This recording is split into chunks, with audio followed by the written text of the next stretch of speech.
এটা হচ্ছে বাংলাদেশের বিগিনিং মার্ক করে, কারণ হচ্ছে এই আন্দোলন দিয়ে কিন্তু সব কিছু শুরু হয়েছে। আমাদের নিজস্ব দেশ হয়েছে, নিজস্ব ভাষা হয়েছে, তারপর আমার মনে হয় এটা দিয়েই সব শুরু হয়েছে। আমি কিন্তু এখানে থাকি নাই, আমি 1 বছর ধরে থাকলাম, আমি অস্ট্রেলিয়া ছিলাম।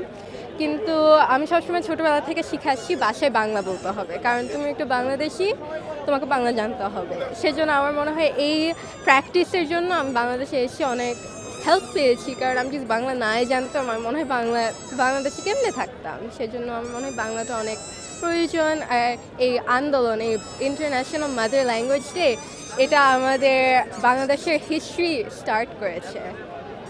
আই ফিল ভেরি প্রাউড, একটা বাংলাদেশি হয়ে আই ফিল ভেরি প্রাউড। আমরা একমাত্র দেশ যে হচ্ছে ল্যাঙ্গুয়েজের জন্য আমরা আমাদের জীবন দিয়েছি, অ্যান্ড ইটস সো প্রাউড।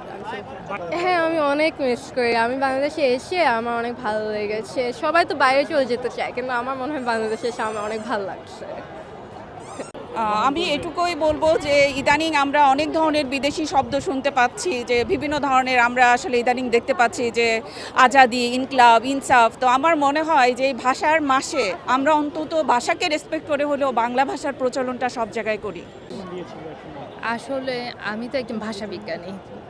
আমি চট্টগ্রাম বিশ্ববিদ্যালয়ের আধুনিক ভাষা ইনস্টিটিউটের অধ্যাপক। আমার রিসার্চের গবেষণার বিষয় হচ্ছে ভাষা কিভাবে সংরক্ষণ করা যায়, বিশেষ করে ক্ষুদ্র নৃগোষ্ঠী দের ভাষাগুলো যেগুলো হারিয়ে যায়, হ্যাঁ, সেখান থেকে কিভাবে রিভাইভ করা যায়। আমি যখন উচ্চশিক্ষার্থী অস্ট্রেলিয়া ছিলাম তখন আমার মেয়ে ওখানেই ছিল, ওখানে বড় হয়েছে।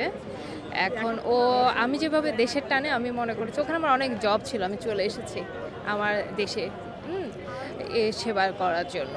ঠিক তেমনি আমার মেয়েও এটা ফিল করেছে যে ওর বাবা মা যেহেতু ফেরত গিয়েছে, ও ফিরে এসেছে, এবং ও গত বছর আসার পর থেকে 1 বছরের মধ্যেই ও ভালো বাংলা লিখতে পারে, পড়তে পারে।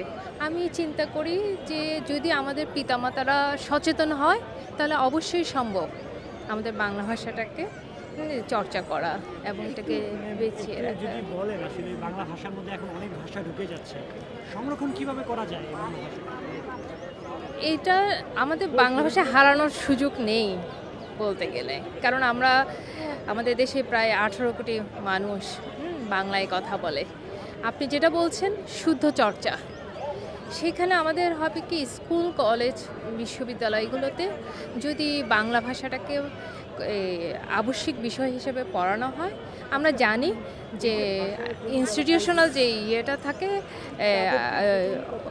মানে রুলসটা থাকে, সেইটা আমরা ফলো করি বেশি, তাই না?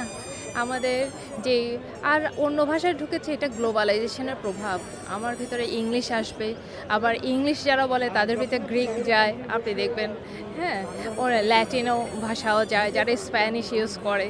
তো মাল্টিলিঙ্গাল হওয়াটাই হচ্ছে আভিজাত্য। ভাষার জন্য যুদ্ধ করেছি, আমাদের এই সংস্কৃতিটাকে আমরা ধরে রাখার চেষ্টা করছি। অবশ্যই এটা আমাদের একটা তাৎপর্য, মানে এটা আবার ইন্টারন্যাশনাল, আন্তর্জাতিকভাবে তো ভাষাটা স্বীকৃতি হয়েছে, অবশ্যই এটা আমাদের জন্য অনেক গুরুত্ব বহন করে। আসলে দিনকে দিন আমরা আসলে আমাদের ভাষা সংস্কৃতি থেকে আমরা দূরে সরে যাচ্ছি অনেক, তাই না? তো আমাদের উচিত, আসলে আমরা অনেক পিছিয়ে গিয়েছি, তবে আমরা চাচ্ছি আমাদের ভাষাটাকে ভিতরে ধারণ করতে। না, আমি হারানোর প্রবণতা দেখছি না, তবে হ্যাঁ, আমাদের ভাষাটাকে একটু পিছিয়ে যেতে দেখছি, কিন্তু হারাবে না আমাদের ভাষা, এটা হারাতে পারে না। আমরা নিশ্চয়ই আমরা বাঙালি হিসেবে এটা আমরা চাইবো না যে আমাদের ভাষাটা হারিয়ে যাক।